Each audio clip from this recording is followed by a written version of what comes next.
ओम शांति। द्वैत और अद्वैत। तो जब द्वैत की बात होती है, द्वैत माने दो। जैसे बोलते हैं ना कि सुख है तो दुख होगा, दिन है तो रात होगा, अच्छा है तो बुरा होगा, जन्म लिया है तो मरना ही है। और इस तरीके से अमीर गरीब और इस तरीके से जगह यही बोला जाता है कि द्वैत, वो अमीर है वो गरीब है, तो वो सुंदर है तो वो बदसूरत है। तो ये जो द्वैत भाव है, माने एक अच्छा है तो एक उससे कम है। अगर ये भाव हम लेके चलते हैं, मान लीजिए एक एग्जाम्पल है कि दो बच्चे हैं किसी माँ के, और माँ रात दिन यही बोलती है कि ये बच्चा बहुत अच्छा है और ये जो है वो अच्छा नहीं है इतना, ये बहुत सुंदर है ये सुंदर नहीं है, ये पढ़ने में बहुत अच्छा है ये पढ़ने में अच्छा नहीं है। तो उस बच्चे के मन में क्या प्रभाव पड़ेगा? इस बात से प्रभाव तो पड़ेगा ही ना कि मैं खराब हूँ वो बहुत अच्छा है। इस तरीके से ये एक दूसरे से ये सोच फॉरवर्ड होती जाती है, आगे बढ़ती जाती है। क्या समाज में ये द्वैत भाव से क्या आया? एक अच्छा एक बुरा। तो ये द्वैत भाव ने हमें या तो किसी के प्रभाव में ला दिया, माने ये बहुत अच्छा है, इससे प्रभावित हो गए, प्रभाव में आ गए, है ना। अब हमारा मन उसमें ही लगा रहेगा, प्रभाव में आना, फिर उससे जुड़ाव भी हो गया, फिर उससे लगाव भी हो गया, उससे मोह हो गया। ठीक है, क्योंकि हम प्रभाव में आ गए। तो प्रभाव में जब हम आ गए तो क्या हुआ, हमारी पूरी ऊर्जा उसकी तरफ बहने लगी और हम एक सूक्ष्म बंधन से उससे बंध गए, माने हम उसके गुलाम हो गए, प्रभाव में आ गए। तो द्वैत भाव क्या करता है, दो चीज़ों में बांट देता है। और इस तरीके से हमें ये समझा दिया जाता है द्वैत भाव में, जो कि हर जगह होता है, हर परिवार में होता है। और ये समझा दिया जाता है कि द्वैत माने कि ये अच्छा ये बुरा, ये ऐसा ये वैसा। तो द्वैत भाव में क्या हो जाता है कि हम भेदभाव करना शुरू कर देते हैं। तो अब आप देखते जाओ कि एक के बाद एक क्या होता जा रहा है। एक तो हम पहले प्रभाव में आ गए, झुकाव में आ गए, उससे अपनी एनर्जी को जोड़ के हमारी एनर्जी को हमने डिस्ट्रीब्यूट कर दिया, फिर हम उसके गुलाम हो गए, फिर हम उसके दास बन गए। और इस तरीके से हम कैसे फंसते जा रहे हैं। तो द्वैत भाव हमको फंसा देता है ना। तो हम संसार में मनुष्य जीवन जीते हैं तो हर चीज में तो द्वैत भाव से ही चल रहे हैं। और द्वैत भाव से चलने के कारण क्या हुआ है, कितना अंतर हो गया है। मनुष्य मनुष्य के अंदर कैसे भाव आ गए हैं कि वो एक दूसरे से अब घृणा नफरत करने लगा है ना। तो ये क्या है, द्वैत भाव ही तो है। लेकिन परमात्मा क्या कहते हैं कि तुम सब आत्मा हो और तुम सब मेरे बच्चे हो और तुम सब आत्माएं एक सी हो। तो हमको सबको लगता है ये कैसे हो सकता है, सब तो अलग अलग हैं। अब यहाँ पे सूक्ष्मता की बात है कि यहाँ अद्वैत की बात हो रही है।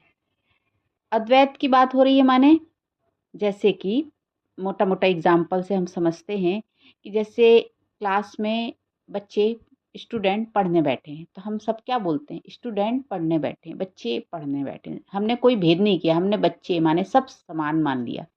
लेकिन हमने कहा इधर पे गरीब बच्चे बैठे हैं, यहाँ अमीर बच्चे बैठे हैं, यहाँ इंटेलिजेंट बच्चे बैठे हैं, यहाँ पे थोड़ा कम मार्क्स जो लाते हैं वो बैठे हैं। तो हमने भेदभाव शुरू कर दिया। तो भेदभाव तो अच्छी चीज़ नहीं है ना। यहीं से तो अशांति, हिंसा, दुख सब शुरू हो जाता है। इसलिए परमात्मा कहते हैं तुम सब आत्मा हो और एक से हो, सब समान हो। अच्छा, जब हम सब समान हैं आत्मा, तो फिर इतना भेदभाव क्यों करते हैं? तो वो इसलिए करते हैं, अज्ञानता है हमारे में। हम यदि भेदभाव कर रहे हैं तो ये निश्चित है कि हम अज्ञानी हैं। तो परमात्मा तो ज्ञान का सागर है। परमात्मा कहते हैं बच्चे ज्ञान को समझो, ज्ञान स्वरूप बनो। और ज्ञान स्वरूप बनने का मतलब क्या है कि जैसे परमात्मा ने कहा कि सब तुम आत्मा हो, तुम सब समान हो। तो ऐसा परमात्मा ने क्यों कहा, इस पर चिंतन करना। तो जब हम चिंतन करते हैं तो सबसे पहले अगर हम मोटा मोटे रूप से देखें तो आत्मा तक पहुँचने में तो हमें समय लगेगा, क्योंकि आत्मचिंतन करना होगा, है ना। तो उसके पहले हम ये सोचें कि देखें कि हम सभी पहले तो अपने आप को क्या समझते हैं, शरीर समझते हैं ना। तो शरीर रूप में देखो तो सबका शरीर जो है 5 तत्वों से बना हुआ है। और 5 तत्व किससे? जैसे इस धरती से अनाज हम जो ले रहे हैं, फल फ्रूट सब्जी जो भी खा रहे हैं, धरती एक ही है, तो सबके अंदर अनाज भी सब समान ही जा रहा है। इस धरती का तत्व जो है वो सबके अंदर जा रहा है। जल इस धरती में जो है वो सबके अंदर वही जल जा रहा है ना। आकाश सबके अंदर वही आकाश है। और सूर्य की किरणें सबके अंदर पड़ रही हैं, माने अग्नि तत्व भी सबके अंदर एक सा है। हवा कोई बटी हुई है क्या? सबके अंदर इसी वायुमंडल से हवा जा रही है। तो अगर ये 5 तत्वों से बना हुआ है शरीर, तो फिर तो ये 5 तत्व सबके अंदर समान है। तो इस रूप में अगर देखा जाए तो जैसे कि एक ही मिट्टी से ढेर सारे पुतले बना दिए गए, तो ऐसे ही सब के अंदर वो मिट्टी है पुतले में, तो ऐसे ही शरीर के अंदर सबके अंदर सब वही एक सी चीज़ें हैं, तो कोई भेद नहीं है। तो इस ढंग से देखें तो भी कोई अंतर नहीं है। लेकिन अब इस शरीर वो करंट सबके अंदर जो है वो आत्मा है, और वो तो सबके अंदर समान है। तो फिर अंतर क्या है? शरीर भी सबका समान हो गया, चलो ठीक है। और फिर आत्मा भी सबकी समान हो गई, जो करंट है वो भी सबका समान हो गया। जैसे 5 तत्व समान है शरीर में, ऐसे ही करंट जो है सब में समान है। अब अंतर फिर कहाँ से आ गया? फिर मनुष्यों में अंतर कहाँ से आ गया इतना? तो अब यहाँ पे फिर सूक्ष्म बात यह है, यहीं से फिर परमात्मा का ज्ञान काम आता है। परमात्मा कहते हैं तुम सब भूल चुके हो कि आत्मा हो, इस शरीर को चलाने वाली शक्ति हो, करंट हो। और क्या समझने लगे हो कि जैसे बल्ब ये समझने लगे कि मैं बल्ब हूँ, ट्यूबलाइट समझने लगे कि मैं ट्यूबलाइट हूँ, वॉशिंग मशीन समझने लगे कि मैं वॉशिंग मशीन हूँ, तो फिर वो करंट जिसके से जो चल रही हैं वो सब चीज़ें छोड़ के वो अपने आप को ये समझने लगेंगे ना, जो ऊपर से एक कहते हैं ना वस्त्र पहना हुआ है। जैसे जैसे वॉशिंग मशीन में जो करंट जा रहा है, तो वॉशिंग मशीन का जो डिज़ाइन है वो एक वस्त्र है, बल्ब का जो एक डिज़ाइन है वो एक वस्त्र है। तो ऐसे ही ये शरीर रूपी जो वस्त्र हम पहने हैं, और उसमें एक करंट है जो आत्मा है। और अब ये शरीर ने ये मान लिया, अब शरीर कैसे मानेगा? तो शरीर है तो फिर क्या आ गया? मन बीच में आ गया। और मन किससे बन गया? ये इंद्रियों से बन गया। ये जो 5 तत्व का शरीर है उसमें इंद्रियां हैं 5। वो मतलब जैसे कि ये शरीर रूपी जो घर है ना, इसमें ये 5 खिड़कियां हैं। वहां से जो कुछ आया इंफॉर्मेशन, जो हमने अनुभव किया, जो हमने जन्म जन्म महसूस किया, उसके कारण जैसे कि इसको अब इस ढंग से समझते हैं कि जैसे वॉशिंग मशीन है, अचानक से लाइट जो करंट आ रहा था उसमें पावर सप्लाई ज़्यादा हो गई और करंट ज़्यादा हो गया जो भी, तो वॉशिंग मशीन ख़राब हो गई। या बल्ब फ्यूज़ हो गया, एकदम से भड़ाम से आवाज़ आई वो फ्यूज़ हो गया। या कहीं कहीं देखो कि कितने सारे ऐसे बिजली कड़की तो ट्यूबलाइट ख़राब हो गई, या टीवी ख़राब हो गया, एसी ख़राब हो गया। तो ये सब कैसे बाहर से कुछ हो रहा है, उसके कारण फिर क्या हो रहा है? ये सब जो ऊपर से ये जो ढांचा है वो ख़राब हो जा रहा है।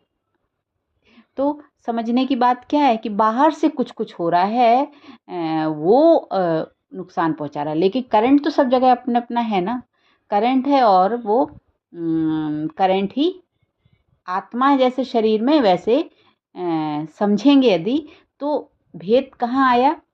ये जो बाहर से इंद्रियां रिसीव की और फिर धीरे धीरे उसको अपना बनाती गई, और उसको अनुभव करते करते अंदर कचरा जमा करते गए। जैसे 5 खिड़कियां हैं, उससे जो कचरा आ रहा है वो सब अंदर घर में भरता जा रहा है। तो वैसे ही अंदर भरता गया, अंदर भरता गया माने क्या? अंदर आत्मा के ऊपर ये करंट के जैसे कहते हैं ना कि देखो तार का जो एक वो रबर होती है ना, वो हटाना पड़ता है, या कई बार कार्बन आ जाता है तो उसको साफ करना होता है। माने क्या कि आत्मा के ऊपर जैसे कुछ वही कार्बन की तरह कुछ परत चढ़ गई, कचरा चढ़ गया बाहर से, जो इधर उधर से इन्फॉर्मेशन आई। क्योंकि आत्मा शरीर धारण करके तो कर्म क्षेत्र में कर्म कर रही है, तो बहुत तरीके की बातें अनुभव कर रही है, और धीरे धीरे धीरे धीरे फिर वो परत चढ़ती जा रही है कचरे की, व्यर्थ की। और वही व्यर्थ हमारे को द्वैत भाव सिखा देता है, द्वैत में रहना सिखा देता है। हम भूल जाते हैं कि हम ये करंट है, ये आत्मा है, और हम फिर ये जो कमरे में कचरा जैसे भर गया, ऐसे ही हमारे मन में जो कचरा भर गया, तो कमरा अपनी जगह है, लेकिन उसमें जो कचरा भर गया उसको तो साफ किया जा सकता है ना। तो बस ऐसे ही मन में जो कचरा भर गया उसको साफ करने के लिए ही ज्ञान की ज़रूरत होती है। तो हम फिर द्वैत से अद्वैत में आ जाते हैं, माने हम आत्मा में टिक जाते हैं, माने सबसे ऊंची स्थिति में आ जाते हैं। क्योंकि परमात्मा का ज्ञान सुनने के बाद परमात्मा जैसे हो जाते हैं। परमात्मा क्या, परमात्मा माने एक एक एग्जाम्पल, सबसे हाईएस्ट स्टेज, वो हम आत्माओं की जब होने लगती है, हम सभी के अंदर आत्मा है, लेकिन वो आत्मा बुद्धि योग के द्वारा परमात्मा से जुड़ जाती है, तो फिर परमात्मा के ही जैसी हो जाती है। इसीलिए तो कहा है कि आत्मा ही परमात्मा है। तो फिर ये क्यों कहा गया कि जब जब धर्म की अतिग्लानि होगी तो मैं इस धरा पर अवतरित होकर एक धर्म की स्थापना करूंगा, और ये सब बात। क्योंकि अगर आत्मा ही परमात्मा है तो सबके अंदर आत्मा परमात्मा बैठे हुए हैं, तो फिर फिर से आने की बात क्यों हो रही है कि परमात्मा कह रहे हैं कि जब जब धर्म की अतिग्लानि होगी मैं आऊँगा, इस धरा पर अवतरित होऊंगा। तो इसका मतलब कि आत्मा के ऊपर मतलब व्यर्थता की लेयर मन के माध्यम से जम गई है, निगेटिविटी की, अज्ञानता की। तो आत्मा दब गई, छुप गई, और तो द्वैत भाव शुरू हो गया, आत्मा की पहचान गुम हो गई। और आत्मा का सोर्स कौन है, पिता कौन है, परमात्मा पिता शिव। तो वो निराकार है। जब उसका ज्ञान हमें प्राप्त होता है तब हम स्वयं को जानते हैं कि मैं आत्मा हूँ। इसलिए ये ज्ञान की जरूरत होती है, जिससे अद्वैत भाव आ जाए और भेदभाव खत्म हो जाए और शांति स्थापित हो जाए। ओम शांति।